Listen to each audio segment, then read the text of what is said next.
Hey, I'm not sleep deprived. What's up? Is a culture detective here, investigating your favorite animes, and today I'm going to be doing an anime review on an anime I finished yesterday, and that is Demon Slayer Season 4, or Demon Slayer Hashira Training Arc, or in Japanese, Kimetsu no Yaiba Hashira Geiko Hen.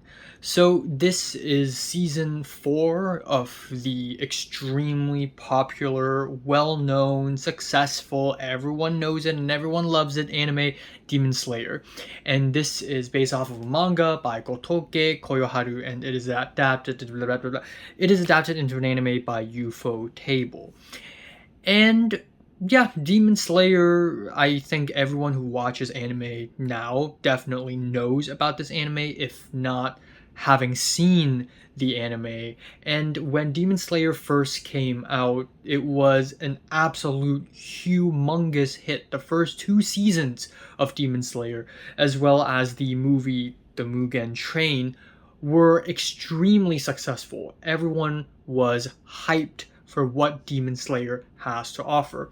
And then a couple of years ago, they released Season 3, aka the Swordsmith Village arc, where fans begin to lose faith in Demon Slayer, and the reason being is that the Swordsmith Village is very plain and unambitious and uneventful. There's very predictable plot armor, there's weird 3D animation, the characters are not very well written, there's a lot of fan service over real, genuine character writing, and this is when people begin to learn that maybe Demon Slayer wasn't even that well written in the first place. I mean, sure, there are a lot of amazing, fancy, epic hype moments in Season 2, the Entertainment District arc, in the Mugen Train, sure, but these are only carried because of the amazing music and amazing animation and voice acting and just the theatricality of these big fight scenes. But in reality, if you think about the Demon Slayer structure, it's really not that complex or interesting. We have very clear good guys, we have very clear bad guys, no moral ambiguity, nothing intricate, there's no interconnections or side plot that sort of ties things around, there's no weird history like Attack on Titan, there's not really a lot of good writing, to be honest. So after season 3, I dropped Demon Slayer. I did not really care to continue. I have many other animes to watch, but since the Infinity Castle movies are coming out, I thought, you know what? Let me hop back on the Kimetsu no Yaiba train. So I decided to watch season 4, and yeah, yikes. Apparently this arc is really short in the manga, but Ufotable saw fit to make it the entire season, which I think is a very interesting decision because I don't think it is inherently bad. Sure, in the manga it is uneventful. It's training. The whole season is just training. No fighting with the demons, no. But there's still a lot of interesting things to explore because here's the truth. The truth is, if there's no action, it's totally fine.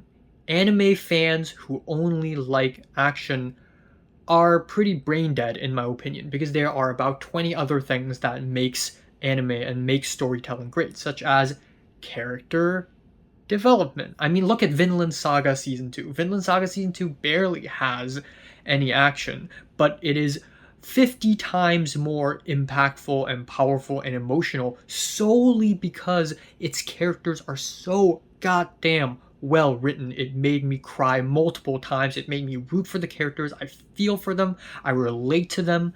But Demon Slayer does the opposite of what Vinland Saga does. It barely has any character development.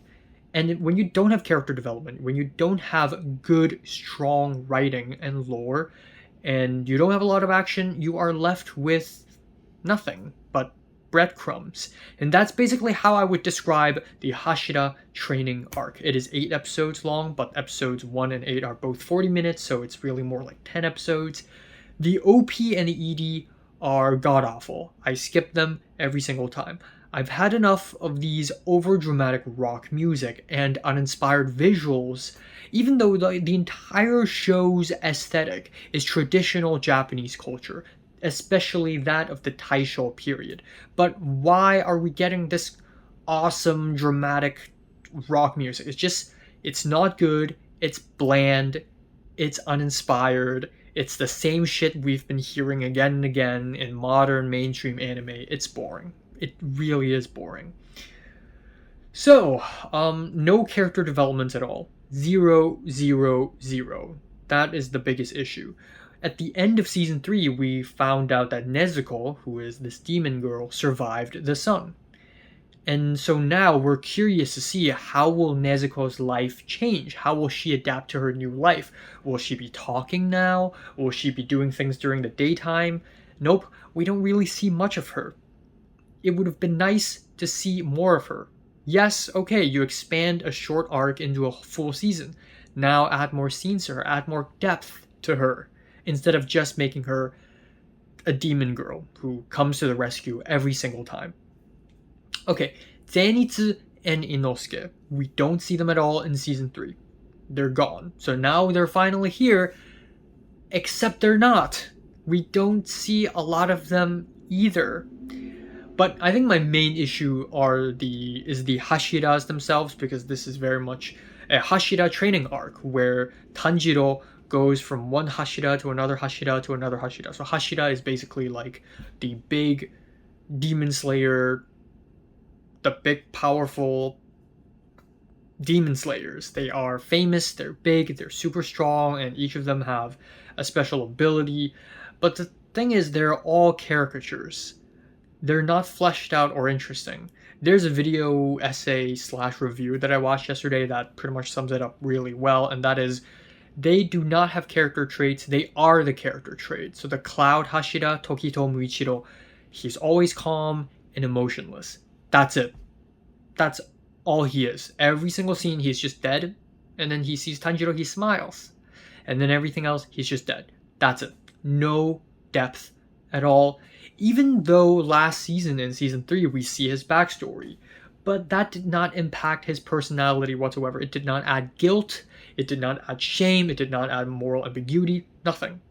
The Love Hashira, nothing but fan service. No depth, nothing interesting. The sad thing is, Hanazawa Kana is such a great voice actress. She has such a huge range, and it's just such a waste of a talent to voice such a bland character. I mean, if you've seen Monogatari series, you know her performance as Nadeko is literally probably her career best. So this is just sad. Wind Hashira is always angry, Snake Hashira is always jealous, Stone Hashira is always crying. That's it. That's all you need to know about their characters. And occasionally the show gives you a little bit of depth, but just a little bit. Like the Wind Hashira with his brotherly tension between him and Genya. It's nice, except it doesn't go anywhere beyond just a fight scene. The Stone Hashira, there's an episode dedicated to the backstory of the Stone Hashira, which is nice, except that did not provide any depth to his character other than to give him a reason to end up being a demon slayer. So it's not a real backstory, it just feels like a plot device. So yeah, beyond that, it's just a lot of loud equals funny jokes, a lot of silly fan service, and nothing really of substance. The sad thing is, this season has such a stacked cast. Of course, you have the main 3, Hanai Natsuki as Tanjiro, Shimonohiro, Matsuko Yoshitsuku, and all of them are amazing. You have Kito Akari as Nezuko, and finally Kito Akari has a line. Ometeto. And Saori Hayami as the Butterfly Hashira. By the way, why haven't we seen much of her?